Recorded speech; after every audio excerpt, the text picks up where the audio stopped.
Hello and welcome to another amazing episode of Kiva's Place, the Kiva Murdoch Show and Podcast. I am your host and producer, Coach Kiva Lernice Murdoch, and tonight we have another amazing show for you. So let me tell you a little bit about our guest before we play our introduction.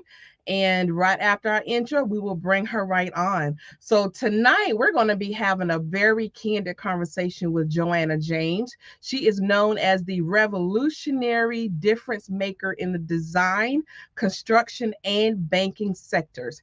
And she's been featured in several publications such as Entrepreneur, The Advisor, NPA, Australian Broker, CIO, and countless of others. Today, she uses her influence and expertise to shape the lives of women around the world.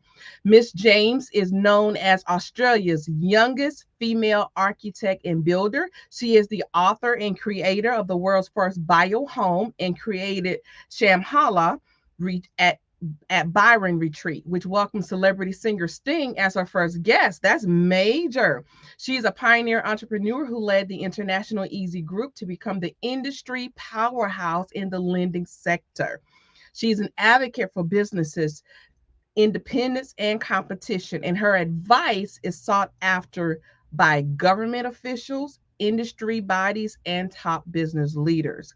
Joanna is known as a powerhouse leader in a male dominated domains and now has the Successful Women, which is a business community and movement committing to women reaching their full potential. She's the mother of two girls, and she's very passionate that female founders can have easy access to use business tools so they can grow and scale their companies through her Successful Woman movement. So, as I stated earlier, after our brief intro, we're going to bring to the stage none other than Joanna James, and we're going to dive into a little bit of who she is and what she has going on. She's a phenomenal woman. So I tell you, you do not want to miss this show tonight. So don't go anywhere. Stay tuned. Welcome to Kiva's Place, the Kiva Murdoch Show and Podcast. We hope that by the end of our show, you're left feeling empowered, motivated, and connected. So come on in the room, grab your favorite drink, sit back, and enjoy the ride, because you're finally at home at Kiva's Place. Now give it up for our host and producer, Coach Kiva Lernice Murdoch.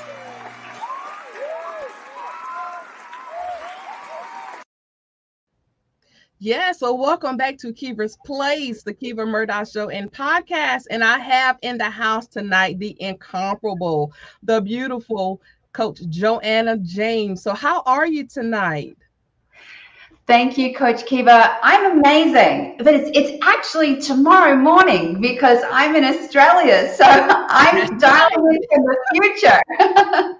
That's right. I have to remember that because here in the States on the East Coast, it's like 7:30 p.m. Thursday night. So you are actually already on Friday. So kudos to you. No, I'm doing amazing, and thank you so much for having me. I'm so excited to have the opportunity to talk with you and to be with your audience today. Awesome. So I just read a very established bio. So I'm very curious to learn just a little bit more about who you are and what you do. So tell us a little bit more about who you are first. Yes, well, as you can see, I've got a very varied background in my career. So I've had a lot of different industries that I've worked in and a lot of different roles that I've done. And I've also had a lot of, life experience in general. So it's definitely been an entire journey. But what I can say is that at this point in my life, this is where I feel like it's all really beginning. This is the exciting stuff. This is where it's all coming together and the culmination of all of my different experience and my know-how. And I'm just very, very, very motivated every day when I get up. I feel inspired and motivated to do what I do because I really believe that now is the time that we can make significant changes in the planet with what we do. And one of my loves is being able to empower women in business, particularly if they're owning businesses, but also if they're working in businesses, to be able to level up and do what they want to do. So let me ask you something, because in your introduction, you are actually um very adverse in not only architecture but banking as well. What actually brought you into those fields, industries? Yeah, well, absolutely. So I got into architecture because I was actually a maths and physics geek in high school.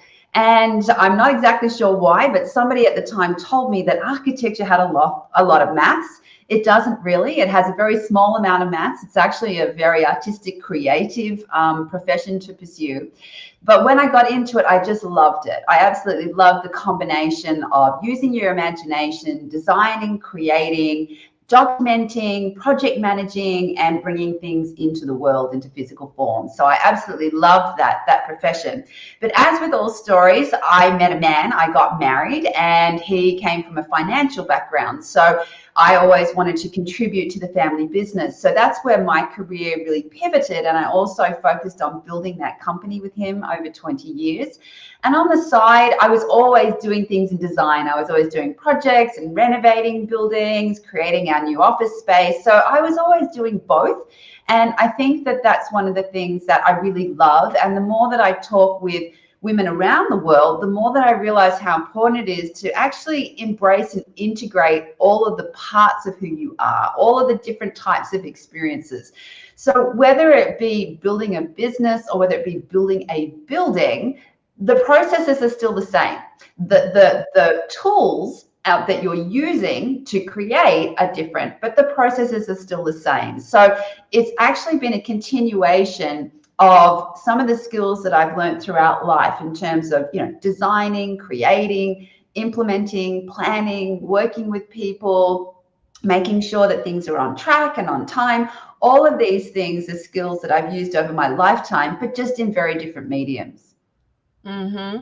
Yep, you are so right about that. And one thing about being very diverse is that you do have the opportunity to pull from various experiences in your life and be able to apply them, make them more applicable where it needs to be. And not only that, be able to teach and show other people, especially women, how to emulate and do the exact same thing.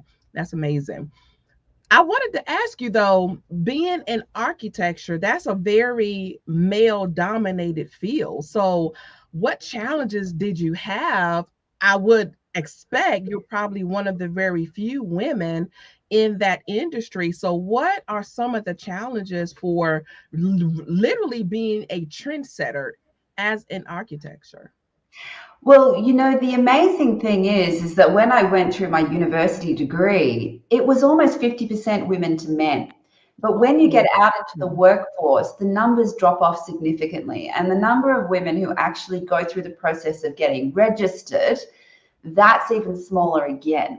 So it was quite an eye opener for me to realize that the world in design and construction actually wasn't as I thought that it was. And I definitely had some, very challenging circumstances going on site and having to lead men. And it really taught me to think on my feet. It taught me to maintain my confidence. And I love working with men. I really do love working with men. There is a particular approach that you need to understand when working with men because they are very hierarchical. And if you're in charge, you need to be in charge. It's Mhm. just as simple as that, right? But over the time, I also learned that there is one golden rule to remember, and that is you're going to get tested. So they're going to feel straight away how competent is she? Does she know her stuff? Where are the boundaries with this person that's leading me? Is this somebody that I actually respect and want to follow? So as long as you understand that you're going to go through that process, then when it happens, you're able to manage that gracefully. For me, the way that showed up was one of my very first jobs. I was sent in to administer the construction on site. And my first site meeting with the builder, he said, we've got a bit of a problem. And I said, what's that? And he said, well, I haven't actually priced for the extra steel in the footings because I don't believe they were in the drawings.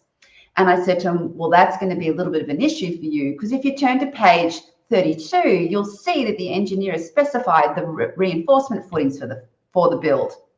And at that moment, he knew that he couldn't pull the wool over my eyes. We became good friends ever from that time. And I actually helped him with the design on his buildings, and he helped me with construction. So we began to learn with each other. But it all started from that very simple test where he wanted to figure out, how good is this lady? Mm-hmm. And that's very interesting because I kind of feel like as women, we really have to prove ourselves more than others, and especially if you are a minority woman. But let me ask you, do you find where you are more received? And like you were saying earlier, when you're in authority, you really have to have that authoritative um, demeanor without being negative and pushy and, bossy or whatever. But do you find that you have to kind of come off to be a little more softer than your male counterparts because you are a woman? I think it depends on the situation. So I'm a very warm, open-hearted, generous person. That's my nature. And I really wanted to make sure that I was true to that. So what I like to demonstrate is both.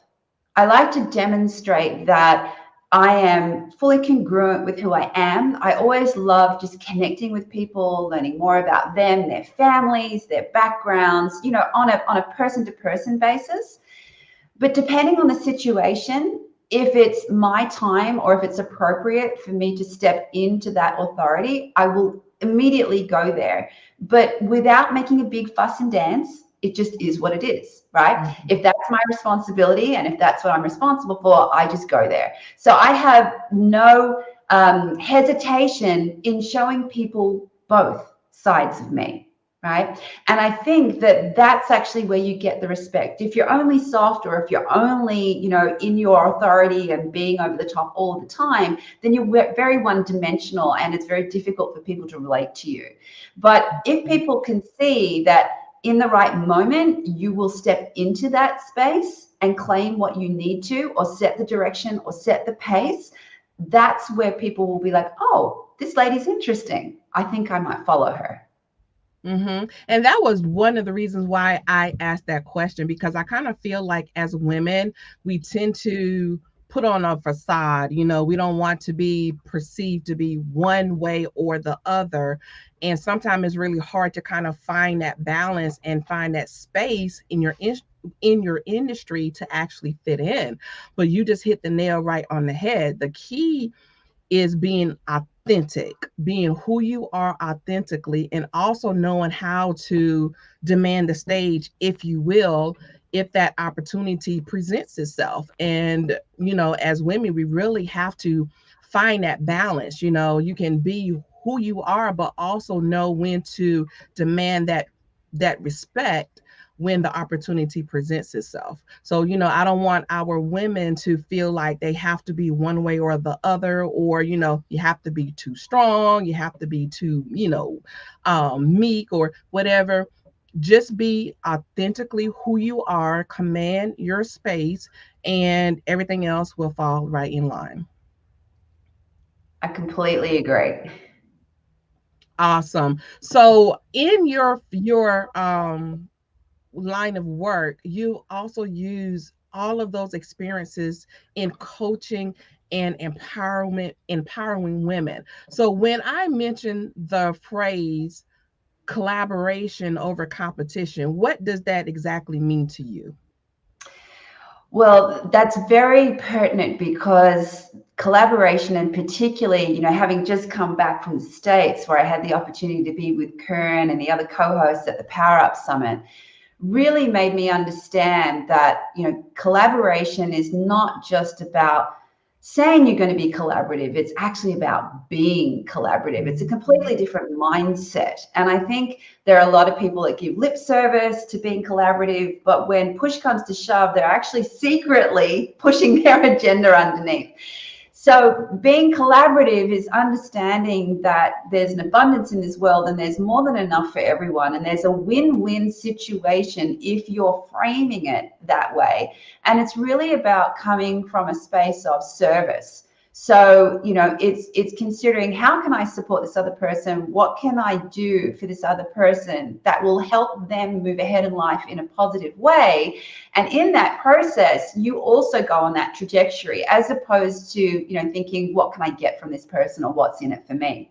So I think collaboration definitely is a very powerful vehicle when it's actually done authentically.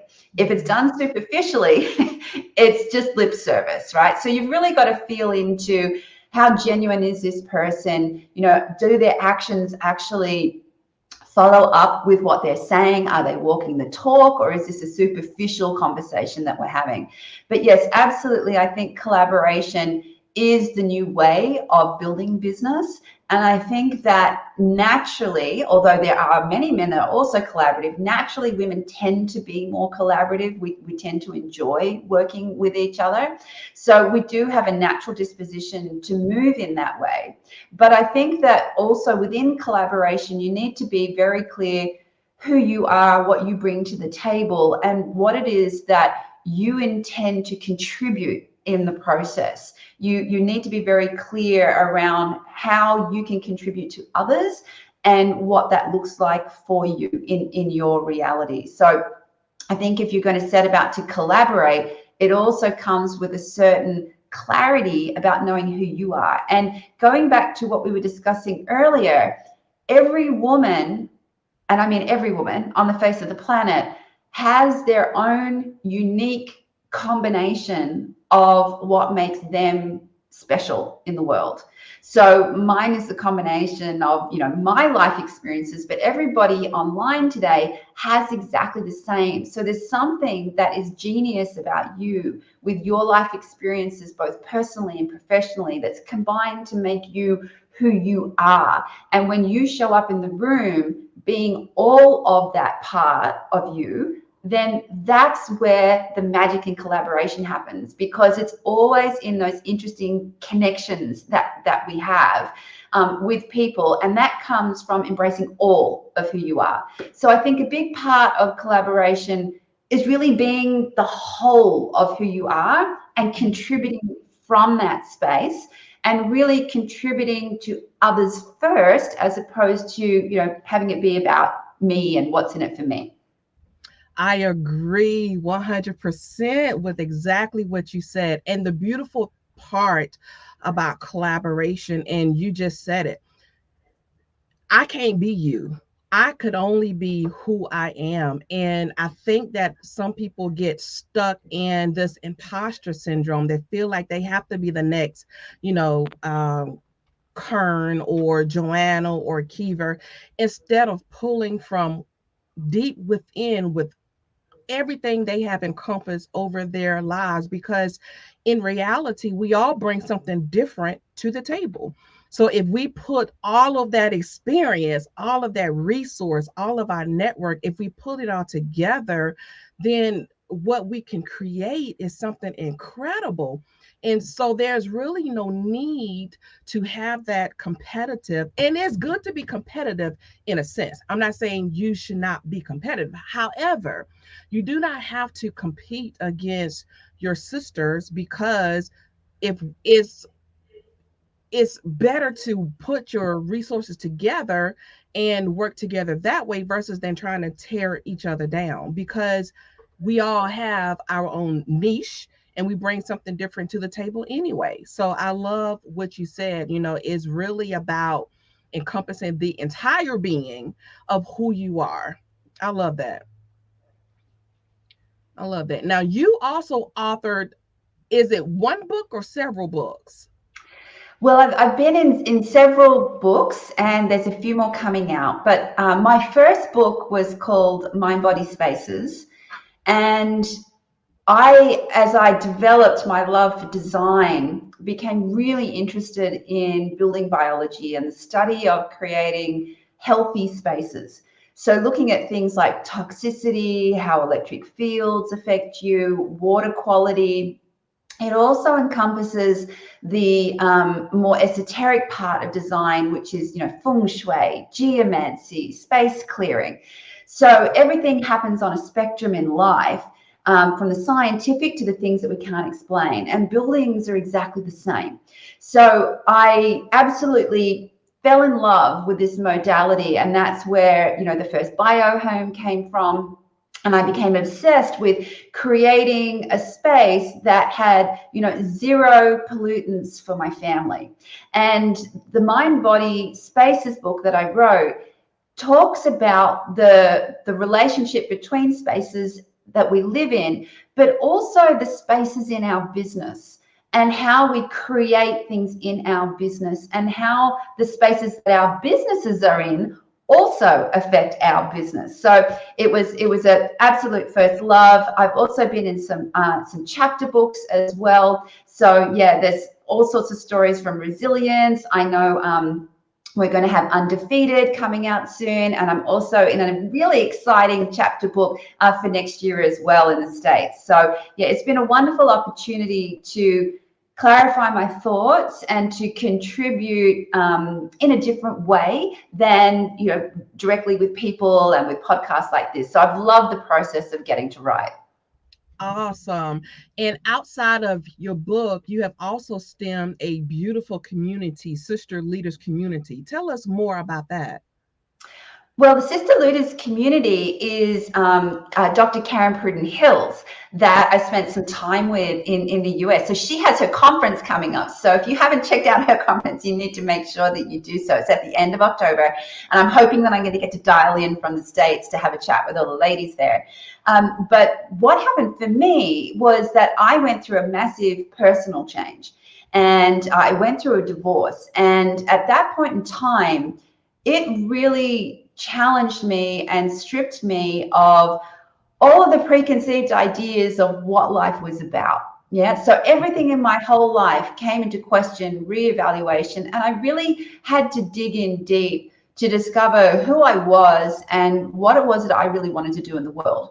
So as we talked before, I had always spent my working career predominantly in male-dominated environments, and I'd loved that. Within our company, we had a lot of women. In fact, we had just as many women executives as men. But outside of the business, when I went to the high-powered boardroom conversations, they were all men. When I went to speak at government, they were all men. And this was a very typical story for me. So I realized that the first half of my 50 years on the planet had been around really preparing for the next 50. And the next 50 is really helping women be able to move forward in their lives. So whether that be understanding foundational things like, where does confidence come from? How do you build resilience? What really is work-life balance, and is it possible anyway? How do you have emotional mastery? Yeah. To working with women who are working within corporations. So what does it mean to be a leader? What are the skills that you need when you move from being a manager to an executive? What's the mindset shift that needs to take place? How do you position yourself for the next career advantage? And then, of course, the next part is, if you're a woman in business, and so many ladies jump into the entrepreneurial game, and it's exciting, but there's a lot to it. There's a lot to learn when you start the entrepreneurial journey. There's a lot of things and skills that you may not have been exposed to. And so when you're in a business, developing a business, particularly in the first 5 years, that's the most critical time to really understand the skills that you need, the mindset that you need, and the process of how you structure and create a business. So I love working with women to help them move through that process, to get really clear on how does their business serve them. Because I don't know about you, Coach Kiva, but I meet so many ladies and they're amazing, but they get stuck in the middle of their companies. They're busy, they're time poor, they're working late at night. All of the reasons that they started the business in the first place, as the business becomes more successful, they get stuck. And I love helping them transition over that hump. I love helping them have a plan. I love business planning. I love strategic planning. I love helping them with their mindset as they grow, developing a team, understanding the mechanisms of, the different structures that they might need in their business, so that they can have a clear plan on where they want to go for their company. But also, how does that relate to the rest of their life? what does that mean in terms of how long do they want to work for? How much money do they need out of the business to be able to hit their wealth planning goals? What does well-being really mean for that person? Yeah. Is their business aligned with their need for contribution? Because I believe that most of the ladies that I meet all realize that it's time we start to do some things differently. And this world needs us to contribute back in a different way if we're going to make changes on the planet. So, how does your business relate to what you want to contribute in the world? So, the Successful Woman is a movement that empowers women through all of those phases. And at the heart of it, it is also a business of contribution. It's contributing back to ladies in the world so that things can change. I love that. I love it. And we are running short on time, but I definitely wanted to touch on, you have definitely reached across several countries and lines in order to reach women and to teach and to show them exactly what they need to do to be able to leverage up. You have an event coming up that is actually going to take you into India very soon. Tell us about that. Yes, well, I was very honored to have a couple years ago the opportunity to join the Successful Woman and to mentor women in India. So, very similar to the United States, they have about 3% CEOs. So, in Australia, women are actually quite fortunate. We're about 15% of ladies are CEOs in our country. But in India, it is an emerging market. There's some very strong cultural and traditional ideas around women and working. So I've had the opportunity to be working virtually there through the pandemic. The event is actually the founder of the Successful Woman, Ron Malhotra, who is one of the most amazing men on the planet, who is actively out there supporting women every day. He has an incredible event that he's doing over there on global leadership, and I'm going over to support him and his team in that event, but also to meet in person the ladies that I have been working with. So I'm very, very excited to be going to Mumbai in a couple of weeks, and to really immerse myself in what's happening in India. And yes, as I said, I've just come back from the States. I love connecting with ladies in the UK. We've got followers in Philippines, all around the world, because we are all connected. And I know that you're going to get this, Coach Kern, because you've got empowered, motivated, and connected. We really are much more connected in this big world than we realize. And I think that's where the strength of collaboration comes from, is the strength of your connections with other people. So if you take one thing away from today, is just reach out. You know, it's one of the things that I love about what I do, getting to meet amazing women like you all around the world. Yeah, and that's so important. And one thing that COVID did, and I have said it over time and time again, and it has really forced us to be able to connect together, right? Because when the world shut down, we had to find a way to stay relevant, to keep our businesses going, and to stay connected with people. So, I mean, TV shows and podcasts just popped up everywhere, and people literally reaching from across the globe to connect and work together. So, I'm always just so excited to hear, my fellow coaches and women just so passionate about doing that, because it's so needed and it's so important. Sister Joanne, you have been a pleasure being here on Kiva's Place. I've enjoyed every last minute of just learning about you, about what you do, and how you continue to just empower women to be their best selves possible. But I wanted to ask you before I let you go, what do you do? You do so much, but what do you do to make sure that you are in a good headspace and you are resting and relaxing? So before I let any of my women go, I always have to ask that question, because I like to make sure that you're taking care of yourself as much as we're taking care of others. So tell me what you do. Okay, well, I live on top of a beautiful mountain about 45 minutes from the sea. So I love to walk. I love to be in nature. I love greenery. I just find that helps me defrag. And when I really want to get earthed, I have veggie gardens. So it's a new hobby of mine. I've been growing vegetables and the process is amazing. I actually even grow things from seed into little babies, and then I take them out into the big garden beds and I watch them grow.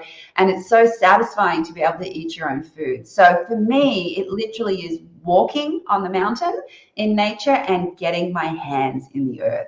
That's what really helps me come back down to reality.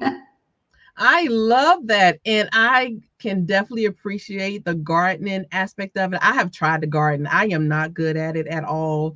I kill everything I touch. So more power to you. I'm glad that you have a different outcome. And I'm glad to hear that you make sure that you are taking care of yourself as well as other people. Amazing. Amazing. So before I give you an space for any final words, I definitely want to let everybody know how to get in contact with you. So I'm going to pop your information on the screen. If you would like to reach out to Joanna James on LinkedIn, here is her link. You can also look her up by her name as well, but this is her link for LinkedIn.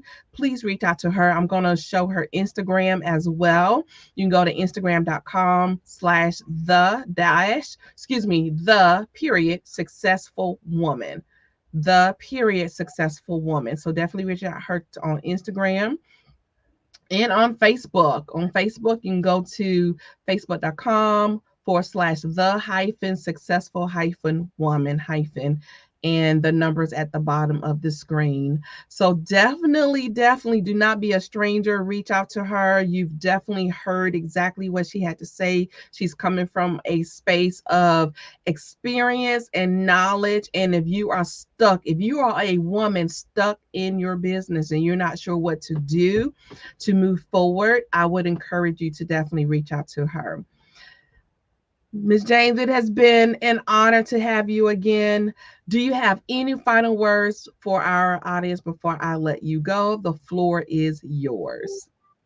Well, Coach Kiva, I just wanted to actually acknowledge you, because without you and creating this show and providing the space for people like me to come, I wouldn't even have this opportunity. So I just wanted to thank you so much. And you are definitely a woman that's absolutely demonstrating what collaboration looks like and feels like. So I just wanted to say thank you very much. For anybody that's a bit curious about, how can I get more freedom in my life? If you go to the website, on the main page, there's a freedom quiz. It takes about 3 minutes to do. Super cool. It'll give you an idea of where in my life maybe are things out of balance. So that's a great tool for you to use. I look forward to connecting with all of you, and I really hope that I get to come back to the States soon. So maybe next year I'll be able to plan another trip, because I just love being back stateside. Amazing. And you are also welcome here at Kiva's Place anytime. So you are no longer a stranger. Once you have graced my stage, you are now family. So anything you have coming up, definitely feel free to reach out to us. Thank you, Coach Kiva. You're welcome. All right. Well, ladies and gentlemen, thank you so much for joining us. We will have a special show on Sunday night. So definitely come back and join us. We will have another powerful woman in the house. I'm loving this powerful women just coming and gracing our stage. And we will also have another amazing show next Thursday night. So Sunday, we're not typically live. So come back Sunday night, 7:30 p.m. Eastern Standard Time. You do not want to miss Sunday, I assure you. So until next time, family, continue to share, connect, and glow, because building your network also builds your net worth. So thank you for watching. Peace and blessings. Good night and good morning. Bye-bye. Bye. Thank you for watching Kiva's Place, the Kiva Murdoch Show and Podcast. Tune in every Thursday night, 7:30 p.m. Eastern Standard Time. And be sure to follow us on Facebook and Instagram at Kiva's Place. To be a guest on our show, text the word guest to 803-368-3030 or visit us at tinyurl.com/Kiva's Place Book. And watch us on Apple TV, Roku, and Amazon Fire as we're broadcasting in more than 60 million homes worldwide.